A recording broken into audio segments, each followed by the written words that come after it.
जो लोग डायरेक्टली या इनडायरेक्टली प्रधानमंत्री और होम मिनिस्टर की तारीफ करते हैं, मिलने जाते हैं, मैं सीरियसली इस बात को बता रहा हूं, मिलने जाते हैं, उन लोगों का बायकॉट होना चाहिए, वो गद्दार हैं।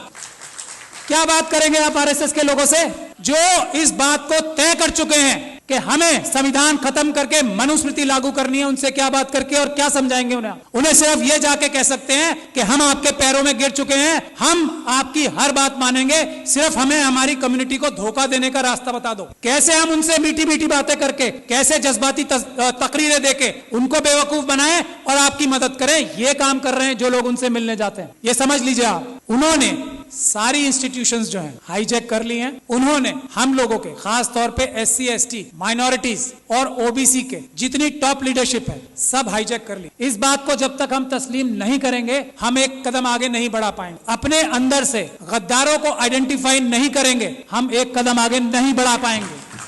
सबसे पहला काम है, हम लोग इतने कमजोर नहीं हैं, समझ लीजिए आप, ये गद्दार हैं जो हमारे पैरों में बेड़ियां बांध रहे हैं। आइडेंटिफाई कीजिए उन गद्दारों को जो डायरेक्टली या इनडायरेक्टली ये बोलते हैं कि हेमंत बिस्वा शर्मा एक बहुत अच्छा चीफ मिनिस्टर है। आइडेंटिफाई कीजिए ऐसे लोगों को और उनको पनिश कीजिए, उनका सोशल बाइकआउट कीजिए। ये तो हम आराम से कर सकते हैं। दो रास्ते हैं, कोर्ट का रास्ता है, लेकिन सुप्रीम कोर्ट वो रास्ता नहीं है। कोर्ट का रास्ता जब है जब हम बहुत सारे केसेस, रोज ये पूरे देश को लूट के खा रहे हैं आरएसएस और बीजेपी के लोग, हम multiple cases grass root level पे बहुत सारी जगह पे करें, एक एक आइडेंटिफाई करें आरएसएस के कार्यकर्ता को कि कौन स्कूटर पे चलता था और आज मर्सिडीज में चल रहा है, उसको आइडेंटिफाई करें, उसके खिलाफ करप्शन के केसेस करें। ये एक काम करना होगा हमें। दूसरा, अगर हम पीसफुल प्रोटेस्ट करके जेलों में जाने के लिए तैयार नहीं है तो ये सब बातें बेकार हैं। अगर हम लाठी खाकर जेलों में जाने को तैयार नहीं है, अगर हम गोली खाकर जेलों में जाने को तैयार नहीं है तो ये सब चीजें बेकार हैं। ये चाहते हैं कि ये हम करते रहें और वो जो काम कर रहे हैं वो करते रहें। तो पहला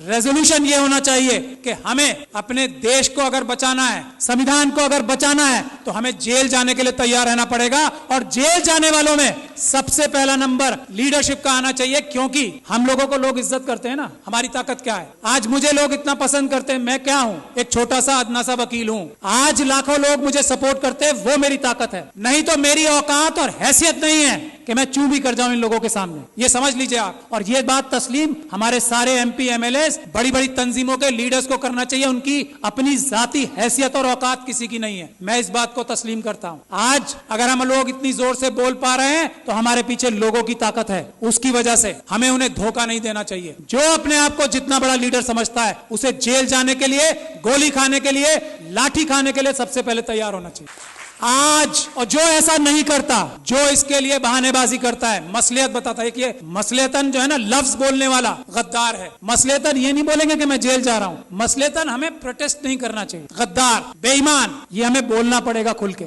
एक बात। दूसरी बात, ये हमारा सबसे पहला इशू आर्टिकल 1 होना चाहिए कॉन्स्टिट्यूशन का। आर्टिकल 1 क्या है? भारत की जो सीमाएं है ना उसको अक्षुण्ण रखना। चाइना 2000 किलोमीटर हमारी जगह खा गया है। हम किसी और मुद्दे पे बात नहीं करेंगे, दो मुद्दे हमारे शुरुआत के होने चाहिए।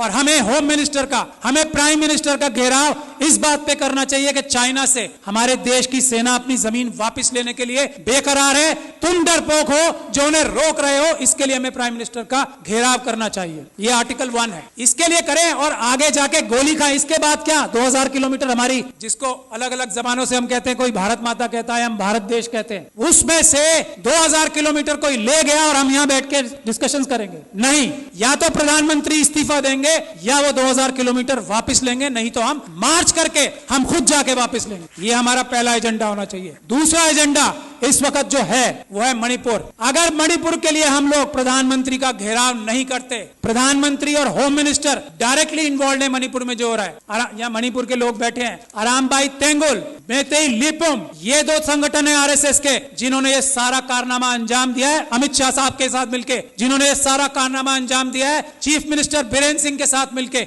मेटिकुलस प्लानिंग से एक एक काम हुआ है। वहां पे कुछ भी स्पॉन्टेनियस नहीं हुआ है। जब तक हम इस बात के लिए कार्रवाई नहीं करेंगे, और ये जो सुप्रीम कोर्ट में कार्रवाई अभी चल रही है उससे कुछ होने वाला नहीं, कुछ नहीं होने वाला। मैं एज लॉयर सुप्रीम कोर्ट आपको बता रहा हूं, कुछ नहीं होगा। बात 1-2 महीने में आई गई हो जाएगी। उन लोगों के साथ वहां ज्यादती होगी। आरएसएस और बीजेपी पाकिस्तान और चाइना के साथ मिलकर नॉर्थ ईस्ट और सारे बॉर्डर लाइन एरियाज को कमजोर कर रही है। ये हमारी जिम्मेदारी है। आर्टिकल 1 नंबर 1 बचाना सबसे पहले। मणिपुर के लिए हमें जाना चाहिए डेलीगेशन बना के और सच्चाई सामने लानी चाहिए कि आरएसएस ने, अमित शाह साहब ने और चीफ मिनिस्टर ऑफ मणिपुर ने ये प्लानिंग करके अपने कार्डर्स से कराया है। कोई मैती समाज ने नहीं किया है, उनके कार्डर्स ने किया है। गुड़गांव में और नूह में उनके कार्डर्स ने सब किया है। गुजरात में उनके कार्डर्स ने सब कुछ किया है। और दिल्ली के दंगों में हमने ये एस्टैब्लिश कर दिया है कि आम आदमियों ने कुछ नहीं किया, उनके कार्डर्स और उनके भ्रष्ट पुलिस अधिकारियों ने ये सब काम किया है।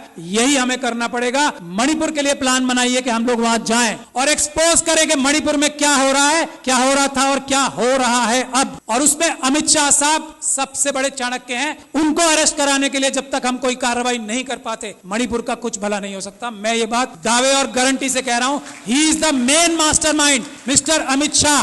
वो वहां जाके बैठे ही इसलिए थे कि उन्होंने ये सब प्लानिंग करनी थी कि सब कुछ ठीक चल रहा है या नहीं। वरना भारत के होम मिनिस्टर में इतनी ताकत होती है, चेयर में, चाहे कोई डफर भी बैठ जाए उस पे। अमित शाह साहब की बात नहीं कर रहा हूं, ये डफर वर्ड उनके लिए इस्तेमाल नहीं किया मैंने। अगर कोई डफर भी बैठ जाए, भारत के होम मिनिस्टर की चेयर में इतनी ताकत होती है कि सब शांति वहां पे एक दिन में हो जाए। लेकिन जो होम मिनिस्टर वहां अपनी प्लानिंग ही करने गया था, इंप्लीमेंटेशन देखने गया था गुजरात मॉडल की, वो उससे क्या उम्मीद करते हो? आज तक किसी आदमी ने यह बोला है कि Amit Shah is the main mastermind of Manipur? नहीं बोला। यही हमारी कमी। तो मेरी यही गुजारिश है, एक तो जेल जाने के लिए जो लोग तैयार हैं, गोली खाने के लिए जो लोग तैयार हैं, लाठी खाने के लिए जो लोग तैयार हैं, वही बोले कि मैं लीडर हूं, वरना वो गद्दार है। मेरा ये मानना है। बाकी अपनी अलग अलग राय सबकी हो सकती है। यही एक टेस्ट है। अच्छी से अच्छी बात कोई भी कर सकता है। एक से बढ़कर एक स्पीच देने वाले, एक से बढ़कर एक भाषण देने वाले हम लोगों में भी हैं और आरएसएस में भी हैं। जबान की वैल्यू आजकल 0 हो गई। सड़क पे आए, गोली खाएं, तब बताएं कि मैं लीडर हूं, वरना मैं गद्दार हूं। ये बात तय है। मैं गोली खाने के लिए तैयार हूं आज इसी वक्त से।